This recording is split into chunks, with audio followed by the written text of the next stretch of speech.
friends, welcome back to my channel KK Vene Vlogs. இனிமையான இது எங்களுக்கு பாசமுடன் மகிழ்வான காலை வணக்கம். நம்ம சேனல்ல வீடியோஸ் அப்லோட் பண்ணி ரொம்ப நாள் ஆன அப்படி இருக்கு இல்லீங்களா? எஸ் கைஸ், அதுக்கான ரீசன் என்னன்னு பாத்தீங்கன்னா 2 weeks பேக் வந்து சடனா ஃபீவர் வந்தது. ஸோ ஒரு நாள் தாங்க ஃபீவர் இருந்தது. அதுக்கு அடுத்த நாள் பார்த்தீங்கன்னா கொஞ்சம் ஸ்டமக் அப்செட். அதுதான் கொஞ்சம் படுத்து எடுத்துருச்சு. ஒரு 1 week பார்த்தீங்கன்னா ரொம்ப சஃபர் ஆகிட்டேன். ஸோ அதனால தான் என்னால் எந்த வீடியோஸுமே எடிட் பண்ணி அப்லோட் பண்ண முடியல. இப்போ கம்ப்ளீட்டாக ரெக்கவர் ஆயாச்சு. ரெக்கவர் ஆகிட்டு ஒரு 1 week பிரேக் எடுத்துட்டு அப்புறம் தான் இப்போ வீடியோஸை எடிட் பண்ண ஸ்டார்ட் பண்ணியிருக்கேன். இப்போ புதுசாக எதுவுமே வீடியோஸ் எடுக்கலைங்க. ஏன்னா ஆல்ரெடி எடுத்த வீடியோஸே நிறையா இருக்குது. அதையே எடிட் பண்ணி அப்லோட் பண்ணல. ஸோ ஃபர்ஸ்ட் அதை முடிச்சிடலாம், அதுக்கப்புறம் நம்ம வீடியோஸ் எடுக்கலாம்னு சொல்லிட்டு தான் எந்த வீடியோஸுமே நான் ஷூட் பண்ணல. இன்றைக்கி vlogல நான் என்ன ஷேர் பண்ணியிருக்கேன்னா என்னோட மார்னிங் டு நைட் ரொட்டீன் தாங்க ஷேர் பண்ணியிருக்கேன். ஸோ அன்றைக்கி மார்னிங் வந்து ஒரு 6:30 தான் vlog எடுக்கவே ஸ்டார்ட் பண்ணேன். ஸோ எழுந்த உடனே கொஞ்சம் ரீஃபில்லிங் ஒர்க்ஸ் எல்லாம் இருந்தது. ஃபர்ஸ்ட் அந்த ஒர்க் தான் பண்ணிகிட்டு இருக்கேன். பிளாஸ்டிக் கவரில் இருக்கிற ப்ரொவிஷன்ஸ் எல்லாமே இப்போ கிளாஸ் கண்டெய்னர்ஸ்க்கு தாங்க ஷிஃப்ட் பண்ணிகிட்ருக்கேன். 2 months பேக் வந்து பல்காக ப்ரொவிஷன்ஸ் எல்லாமே வாங்கிட்டு வந்ததுனால என்னால் ஃப்ரிட்ஜில் அது எல்லாமே கிளாஸ் கண்டெய்னரில் ஸ்டோர் பண்ணுறதுக்கு ஸ்பேஸ் கிடைக்கல. ஸோ ஆஸ் ஆஃப் நோ இப்போதைக்கு கவரில் வச்சுருக்கேன். ஏன்னா ஃப்ரிட்ஜில் எந்த சைஸ் கிளாஸ் கண்டெய்னர்ஸ் எல்லாம் கரெக்டாக ஹோல்ட் ஆகுமோ அதெல்லாம் பார்த்துட்டு தான் நம்ம ரீஃபில் பண்ணணும். ஸோ இப்போ நம்ம வீட்டில் ஆல்ட்ரேஷன் ஒர்க்கெல்லாம் கொஞ்சம் பிஸியாக போயிட்டுருக்கிறதுனால எனக்கு அதுக்கான டைம் கிடைக்கல. ஹோம் ரெனோவேஷன் எல்லாம் முடிட்டோம், அதுக்கப்புறம் நம்ம இந்த ஒர்க்கை ஸ்டார்ட் பண்ணலான்னு சொல்லிட்டு தான் ஆஸ் ஆஃப் நோ ஹோல்ட் பண்ணி வச்சுருக்கேன். அன்றைக்கி பிரேக்ஃபாஸ்ட்டுக்கு பார்த்தீங்கன்னா ஆஸ் யூஷுவலாக நம்மளோட ஃபேவரட் இட்லி சாம்பார் தாங்க. உங்களுக்கே தெரியும், வீக்லி மேக்ஸிமம் பார்த்தீங்கன்னா இட்லி சாம்பார் தான் செய்வேன். ரீஃபில்லிங் ஒர்க்கெல்லாம் முடித்த உடனே இப்போ சாம்பாருக்கான பருப்பு தான் வாஷ் பண்ணிட்டு இருக்கேன். அதுக்கு முன்னாடி ப்ரெஷர் குக்கரில் வந்து வாட்டரை வந்து பாயில் பண்ணிட்டு இருக்கேங்க. வாட்டர் நல்லா பாயில் ஆனதுக்கப்புறம் தான் நான் இப்போ பருப்பு ஆட் பண்ண போகிறேன். அண்ட் இந்த சைட் பார்த்தீங்கன்னா காஃபிக்கு தேவையான டிகாஷனுக்கு வந்து வாட்டர் பாயில் பண்ணிட்டு இருக்கேன். ஸோ எல்லாமே சிம் பண்ணி வச்சுட்டு நேராக அஜய் ரூம்க்கு வந்து இப்போ கர்டைன்ஸ் எல்லாம் ஓப்பன் பண்ணிட்டு இருக்கேன். கர்டைன்ஸ் எல்லாம் ஓப்பன் பண்ணி முடிச்ச உடனே I'm just making the bed guys. Maximum பார்த்தீங்கன்னா அஜய் எழுந்த உடனே நீட்டாக அரேஞ்ச் பண்ணிடுவாங்க பெட் ஸ்ப்ரெட்ஸ் எல்லாமே. அன்றைக்கி கொஞ்சம் அவனுக்கு ஒர்க் இருந்ததுனால அது எதுவுமே பண்ணலை. ஸோ அதான் நான் செஞ்சிட்ருக்கேன். பில்லோ கவர்ஸ், பெட் ஸ்ப்ரெட்ஸ் இதெல்லாம் பார்த்தாலே தெரியுங்க, ஒவ்வொன்றும் ஒரு கலர் டிஃப்ரெண்ட்டாக இருக்கும். ரீசன் உங்களுக்கே தெரியும், நிறையா ஒர்க் போயிட்டுருக்கிறதுனால என்னால் இதெல்லாம் கான்சன்ட்ரேஷனே பண்ண முடியல. ஏன்னா சில பெட் ஸ்ப்ரெட்ஸ் எல்லாம் ரொம்ப நாள் ஆனதுனால அதெல்லாம் பெயிண்டிங் ஒர்க்ஸ் நடக்கிறப்ப கொஞ்சம் எடுத்து யூஸும் பண்ணிட்டோம். ஐ மீன் கொஞ்சம் க்ளீனிங் பண்ணுறதுக்கு எல்லாமே. ஸோ அதனால் எது இருக்கோ ஆஸ் ஆஃப் நோ அதை தான் இப்போ யூஸ் பண்ணிகிட்ருக்கோம். ஏன்னா நிறையா நியூ பெட் ஸ்ப்ரெட்ஸ் எல்லாம் வாங்கலான்ட்டு பிளான் இருந்தது. ஸோ முடிஞ்ச வரையும் எந்த ஒர்க் போயிட்டு இருந்தாலுமே க்ளீனாக வச்சுக்கணும், அது மாத்திரம்தான் மைண்டில் இருந்தது கைஸ். ஸோ அதெல்லாமே நீட்டாக அரேஞ்ச் பண்ணி வரத்துக்குள்ளே இங்கே வாட்டரும் பாயில் ஆகிடுச்சு. ஸோ அதுக்கப்புறம் நான் தூர்தாலையும் ஆட் பண்ணிட்டேன். அண்ட் இன்னொரு பக்கம் டிகாஷனுக்காக வாட்டர் பாயில் பண்ணியிருந்தேன் இல்லைங்களா, அதுவுமே ரெடி ஆகிடுச்சுங்க. இப்போ காஃபி டிகாஷன் தான் இப்போ ரெடி பண்ணிகிட்டு இருக்கேன். ஒவ்வொரு வாட்டியும் ஃபில்டர் காஃபி ரெடி பண்ணும்போது அரவிந்துக்கு இருக்கிற ஹாப்பினஸை விட எனக்கு ரொம்ப சூப்பராக இருக்குங்க. ரீசன் என்னன்னு கேட்டிங்கன்னா, அந்த வாட்டரை பாயில் பண்ணிவிட்டு ஆட் பண்ணுவோம் இல்லைங்களா, ஸோ அப்போ வர அந்த ஒரு அரோமா பார்த்தீங்கன்னா வேறு லெவலில் இருக்கும். ஈவன் தோ எனக்கு காஃபி பிடிக்காதனாலுமே அந்த அரோமாவுக்கு வந்து நான் கொஞ்சம் அடிக்ஷனே சொல்லுவேன். ஸோ என்னை போல் எத்தனை பேர் இந்த அரோமாவுக்கு அடிக்டன்னு சொல்லிட்டு மறக்காமல் கமெண்ட் செக்ஷனில் சொல்லுங்கள். ஸோ காஃபி டிகாஷன் எல்லாம் ரெடி பண்ணி முடித்த உடனே இந்த சைட் பார்த்தீங்கன்னா ஆட் பண்ண பருப்பும் நல்லா பாயில் ஆகிட்டு இருந்தது. ஸோ அதுக்கப்புறம் கொஞ்சமாக பெருங்காயத்தூள் ஆட் பண்ணிவிட்டு அண்ட் ஒரு 1/2 teaspoon வந்து ஆயில் ஆட் பண்ணிகிட்டு இருக்கேங்க. ஸோ ஆட் பண்ணிட்ட அப்புறம் நான் ப்ரெஷர் குக் பண்ணியாச்சு.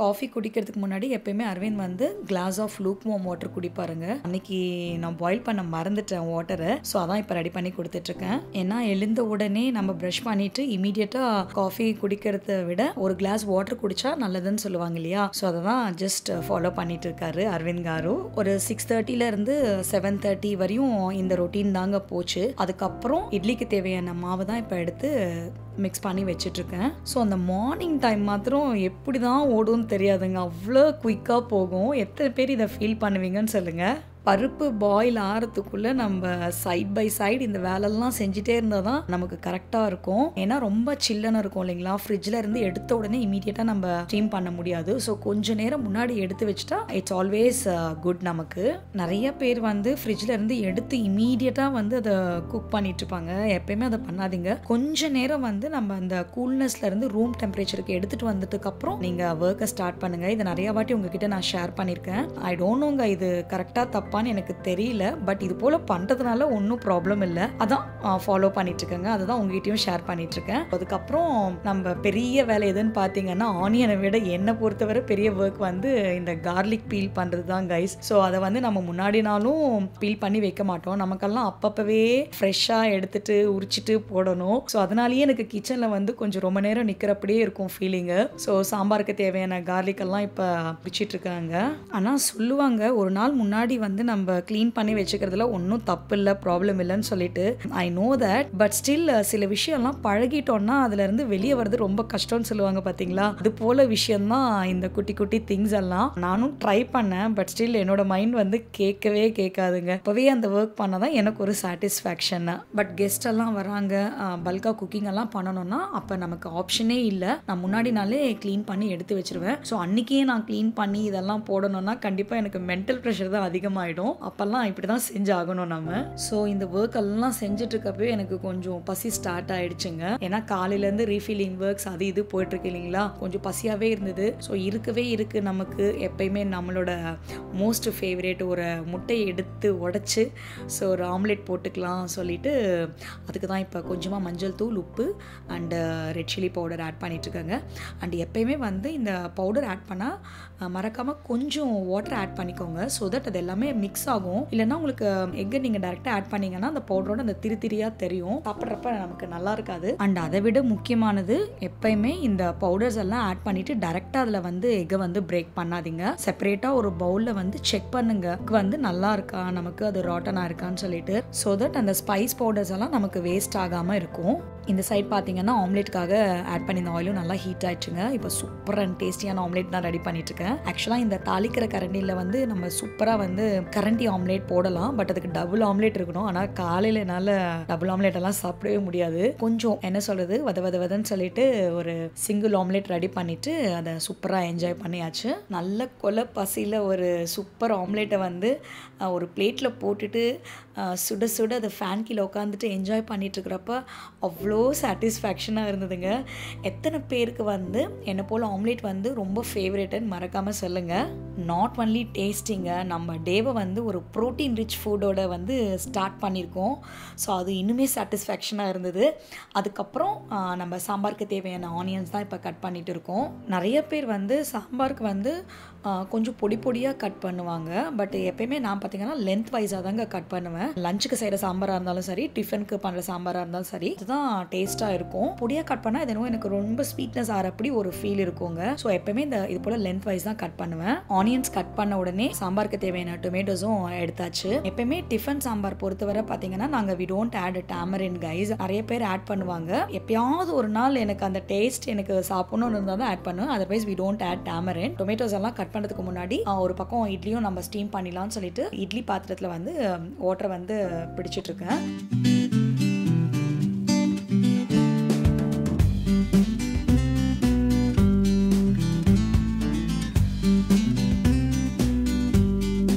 ஸோ அதுக்கப்புறம் வந்து டொமேட்டோஸ் வந்து இப்போ கட் பண்ணிகிட்டு இருக்காங்க.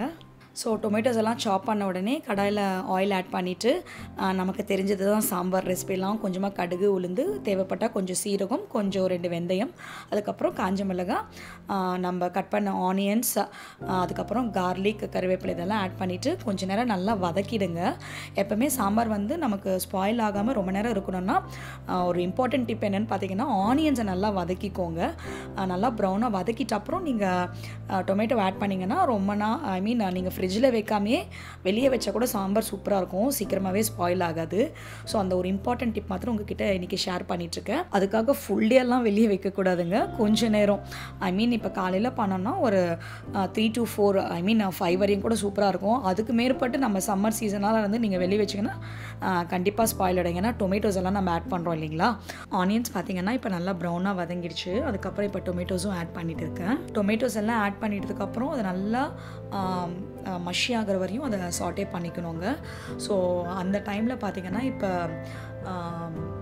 சாம்பாருக்கு பருப்பு வேக வச்சிங்களா, அதுவுமே நல்லா குக் ஆகிடுச்சு. ஸோ அதை தான் இப்போ கொஞ்சம் கடைஞ்சிட்ருக்கேன். நவடேஸ் பார்த்திங்கன்னா நிறைய பேர் இந்த பருப்பு வந்து கடையிறதுக்கு பிளெண்டரெல்லாம் யூஸ் பண்ணுறாங்க. ஸ்டில் அந்த மத்தில் கடையிறப்ப அந்த டேஸ்ட், அந்த ஆத்தென்டிக் டேஸ்ட்டு கண்டிப்பாக அதை நம்ம வந்து மிஸ் பண்ணுறோங்க.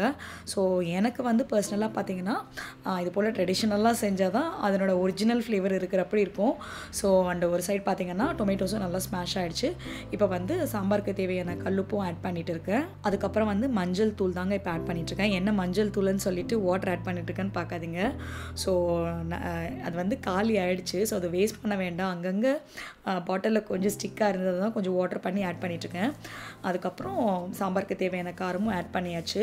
ஸோ டர்மரிக் வந்து வீட்டில் எப்போயுமே கிரைண்ட் பண்ணிப்போங்க. இந்த மஞ்சள் கொம்பெல்லாம் வாங்கிட்டு அம்மா ஃப்ரெஷ்ஷாக அரைச்சி கொடுப்பாங்க. ஸோ மேக்ஸிமம் அதை வேஸ்ட் பண்ண மாட்டேன். கொஞ்சம் தண்ணி ஆட் பண்ணியாவது அதை யூஸ் பண்ணிவிடுவேன். அண்டு ஸோ இதெல்லாம் ஆட் பண்ணிட்டதுக்கப்புறம் அதை வதங்குற அந்த கேப்பில் பார்த்திங்கன்னா இப்போ இட்லி தான் ஸ்டீம் பண்ண போகிறேன். ஸோ இட்லி எப்போயுமே ஸ்டீம் பண்ணுறதுக்கு முன்னாடி நம்ம இட்லி பாத்திரத்தில் வந்து வாட்டர் ஆட் பண்ணியிருக்கோம் இல்லைங்களா, அதை நல்லா பாயில் ஆகிட்டதுக்கப்புறம் ஸ்டீம் பண்ணுங்கள். ஸோ நல்லா சாஃப்டாக இருக்கும் இட்லி எல்லாமே. ஸோ இந்த ஒர்க் முடிச்சதுக்கப்புறம் ஒரு 10 மினிட்ஸ் ஸ்டீம் பண்ணிட்டா போதுங்க. நல்லா சாஃப்டான இட்லி எல்லாம் ரெடி ஆகிடும். அதுக்கப்புறம் இந்த சைட் பார்த்திங்கன்னா இந்த ஆனியன்ஸ் டொமேட்டோஸ் எல்லாமே நல்லா வதங்கியாச்சு.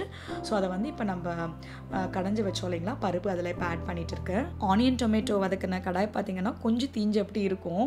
ஏன்னா டைம் ஆகிடுச்சு, அன்றைக்கி டான்ஸ் கிளாஸ் வேறு இருக்குது. இதெல்லாம் முடிச்சுட்டு நான் கிளம்பணும். ஸோ அதனால் கொஞ்சம் ஹை ஃப்ளேம் வச்சுட்டு மறந்துட்டேன்.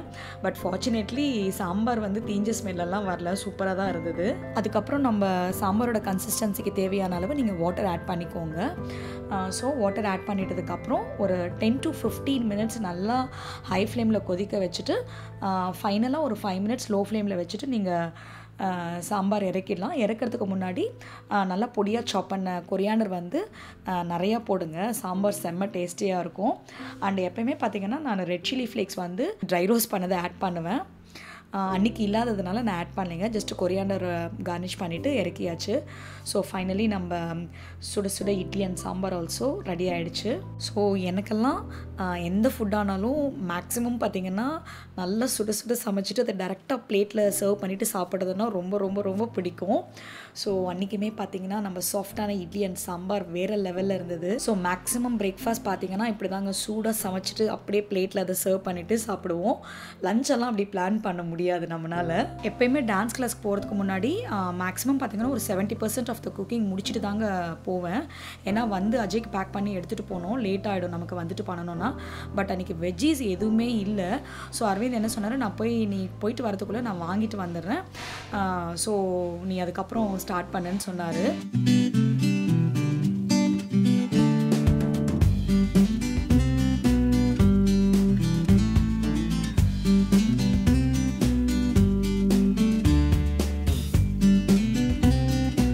ஸோ குவிக்காக என்னோடய பிரேக்ஃபாஸ்ட்டை நான் முடிச்சுட்டு அதுக்கப்புறம் டான்ஸ் கிளாஸ்க்கு வந்து ட்ரெஸ் சேஞ்ச் பண்ணிவிட்டு கிளம்பியாச்சு.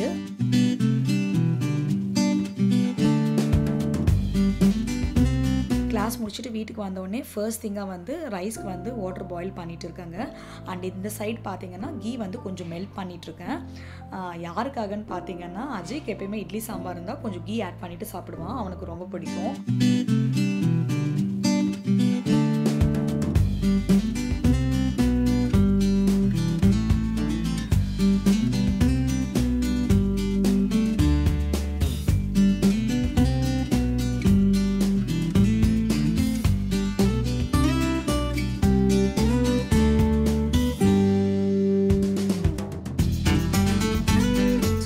பிளேட்டில் வந்து இட்லி சாம்பார் கீ ஆட் பண்ணி கொடுத்துட்டதுக்கப்புறம் இந்த சைட் பார்த்திங்கன்னா அந்த மெயின் டைமில் தண்ணியும் நல்லா பாயில் ஆகிடுச்சு. ஸோ இப்போ அதில் வந்து ஊற வச்ச ரைஸ் வந்து ஆட் பண்ணிகிட்ருக்கேன். அண்ட் லஞ்ச் செய்கிறப்ப என்னோட கூட வீடியோ காலில் பேசிகிட்டு இருக்கிறது வந்து என்னோடய கோ சிஸ்டர் தாங்க. அண்டு லஞ்சுக்கு வந்து அன்றைக்கி எப்போயுமே டிஃபனுக்கு சாம்பார் செஞ்சால் ஆஃப்டர்நூன் செய்ய மாட்டேன். பட் ஃப்ரிட்ஜில் வந்து ஒரு ட்ரம் ஸ்டிக் அண்ட் கேரட் இருந்ததுங்க. அது வாங்கி 2 days ஆகிடுச்சு. ஸோ இன்னும் அதை வச்சுருந்தோன்னா கண்டிப்பாக ஸ்பாயில் ஆகிடும், அந்தளவுக்கு ஃப்ரெஷ்னஸ் இருக்காது. ஸோ அதை ஆட் பண்ணி நம்ம இன்றைக்கி ஒரு சாம்பார் செஞ்சிடலான்னு சொல்லிட்டு தான் அதுக்கான பருப்பு இப்போ பாயில் பண்ணிகிட்டு இருக்கேன். அண்ட் அரவிந்த் வந்து காலையில் நான் சொன்னேன் இல்லைங்களா, நான் டான்ஸ் கிளாஸ் போனப்போ கிளம்புனதுன்னு சொல்லிட்டு ஆல்மோஸ்ட் 1.5 hour ஆகிடுச்சுங்க, இன்னுமே வரல. நான் ஃபோன் பண்ணி கேட்டதுக்கு இது வந்து மந்த் ஃபர்ஸ்ட் வீக், அது ஞாபகம் இல்லாமல் நான் வந்துட்டேன்னு சொல்லிட்டு இருந்தார். ஏன்னா எப்போயுமே மந்தோட ஃபர்ஸ்ட் வீக்கில் ஜெயச்சந்திரில் பார்த்தீங்கன்னா அவ்வளோ க்ரௌடாக இருக்குங்க பில்லிங் கவுண்டரில். ஸோ அது ஞாபகம் இல்லாமல் அரவிந்த் கிளம்பிட்டார். பட் வெஜ்ஜீஸ் எல்லாம் எடுத்துகிட்டு வந்து பார்த்ததுக்கப்புறம் தான் க்ரௌடு, ஐ மீன் பில்லிங் கவுண்டரில் வந்து அவ்வளோ பெரிய க்யூ இருந்தது. ஸோ இவ்வளோ கஷ்டப்பட்டு எடுத்துகிட்டு இனி மறுபடியும் பேக் ஆக வேண்டாம், கொஞ்ச நேரம் ஆனாலும் பரவாயில்ல, நான் பில்லிங் பண்ணிட்டு வந்துடுறேன்னு சொன்னார். அரவிந்த் வரதுக்குள்ளே ரைஸ், ரசம், சாம்பார், ஸோ எந்தெந்த ஒர்க்கெல்லாம் முடியுமோ அதெல்லாம் செஞ்சுட்டு இருந்தேங்க. ஆல்மோஸ்ட் பார்த்திங்கன்னா கிட்டத்தட்ட ஒரு 2 hours மேலவே ஆயிடுச்சு.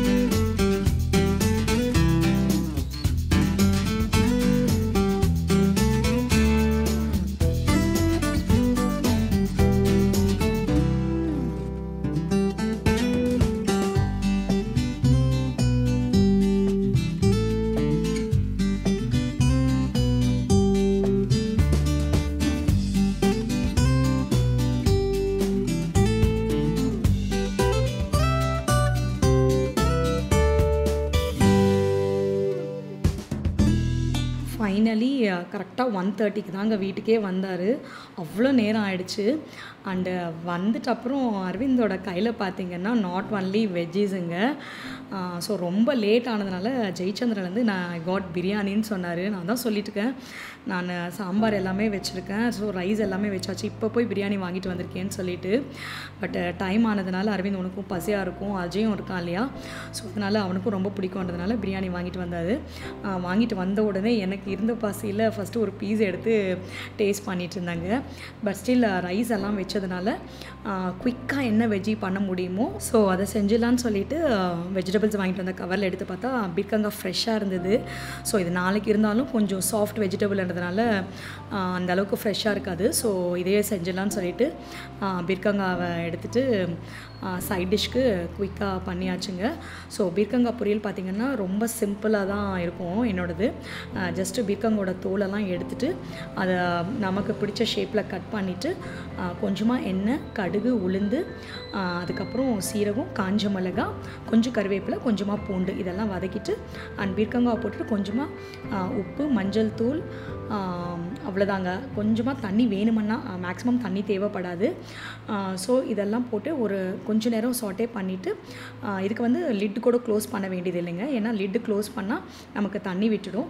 ஜஸ்ட் ஒரு 5 minutes வதக்கி எடுத்துட்டோன்னா ஸோ டேஸ்டியான பீர்க்கங்காய் பொரியல் நமக்கு ரெடி ஆகிடும். ஸோ ஃபைனலி குக்கிங் எல்லாம் முடிச்சுட்டு குக் பண்ணது எல்லாமே எடுத்துகிட்டு வந்து டைனிங் டேபிள் மேலே வச்சாச்சுங்க.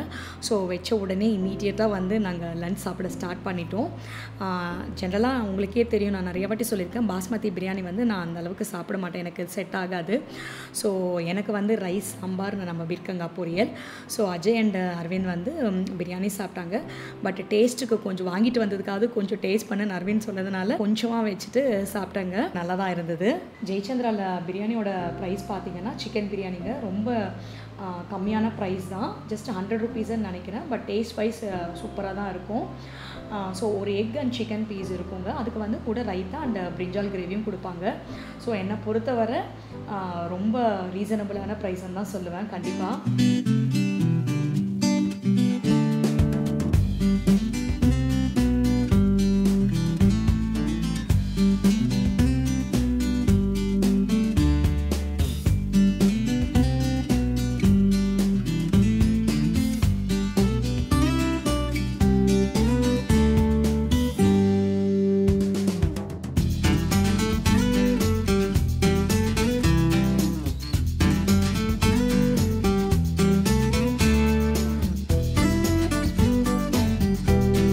லஞ்ச் எல்லாம் முடிச்சதுக்கப்புறம் கொஞ்சம் எடிட்டிங் ஒர்க் இருந்ததுங்க அன்றைக்கி. அதை முடிச்சிடலான்னு சொல்லிட்டு அஜய் ரூமுக்கு போயிட்டு எடிட்டிங் ஒர்க் ஸ்டார்ட் பண்ணேன். அன்றைக்கி வந்து அஜய் ரூமில் ஏசி ஃபிக்ஸ் பண்ண வந்திருந்தாங்க. ஸோ அரவிந்த் வந்து நீ வந்து மாஸ்டர் பெட்ரூமுக்கு ஷிஃப்ட் பண்ணிக்கோ, இப்போ ஃபிக்ஸ் பண்ண போகிறாங்க ஏசின்னு சொன்னார்.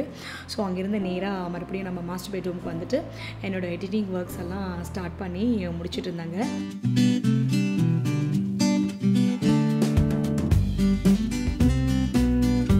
ஆல்ரெடி அஜய் ரூமில் இருந்த ஏசி வந்து சர்வீஸ் கொடுத்துருந்தோம். பட் ஸ்டில் அது பார்த்திங்கன்னா நிறைய வாட்டி மறுபடியும் சர்வீஸ் கொடுக்குறப்படி இருந்தது. ஸோ பெட்டர் இந்த டைம் சேஞ்ச் பண்ணிவிடுன்னு சொல்லிட்டு இருந்தாங்க.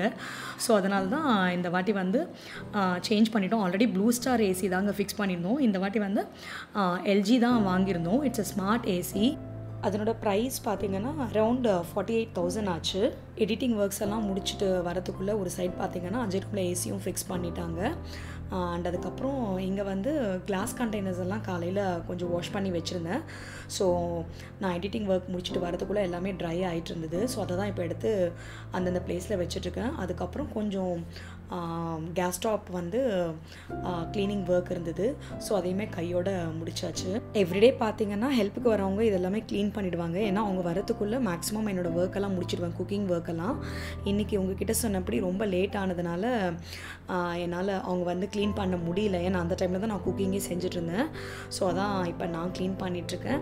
ஸோ இந்த ஒர்க் எல்லாம் முடிச்சுட்டு வந்துட்டு அப்புறம் தான் அரவிந்த் வாங்கிட்டு வந்த வெஜிடபிள்ஸ் எல்லாமே எடுத்து வைக்க ஸ்டார்ட் பண்ணேங்க. ஸோ இன்றைக்கி பார்த்திங்கன்னா ஆனியன்ஸ், டொமேட்டோஸ், கொஞ்சம் எலிஃபண்ட் ஃபுட், பனானா, கொரியாண்டர், கொத்தமீரை, அதுக்கப்புறம் கொஞ்சம் சீரக சம்பா ரைஸும் வீட்டில் தீர்ந்து போயிருந்தது. அதையும் வாங்கிட்டு வந்துட்டு அதுக்கப்புறம் கொஞ்சம் க்ரீன் பீஸ். ஸோ இதெல்லாமே எடுத்து அரேஞ்ச் பண்ணி நீட்டாக வச்சாச்சு.